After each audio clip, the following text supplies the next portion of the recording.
অসহায় গরিব, আমরা পারতেছি না দেখে রাস্তায় নামছি। আমাদের মহিলাদের ঘরে থাকার কথা।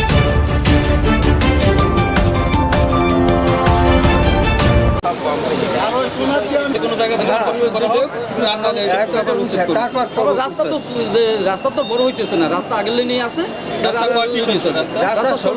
কেন এই দোকানগুলো ভাঙবে, কেন অসহায় মানুষের এরকম করবে, কিসের জন্য এটা জানতে চাই। এটা আমাদের দাবি যে কিসের জন্য কাম্পারের জানি হারা উঠে না করে আমরা জানি যেরকম আসি এরকম জানি সরকারের দ্বারা এটি আবেদন আমাদের। সরকারের দ্বারা এইটাই আমাকে আবেদন মাইজলাম যদি জানি পড়ালে হয় মানুষ করতে পারি সারা জানি মূর্খ না, কিন্তু আমার তো কোনো উপায় নাই।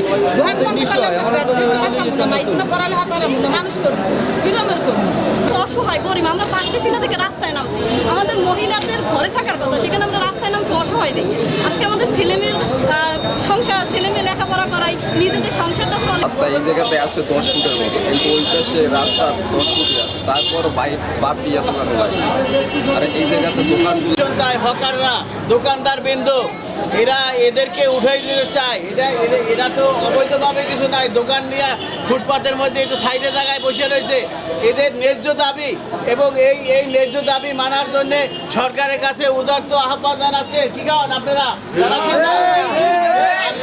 এরা অসহায় ব্যক্তিরা, এরা দৈনিক খায় এবং অতএব এদের যে দাবি দেওয়া এটা ন্যায্য দাবি।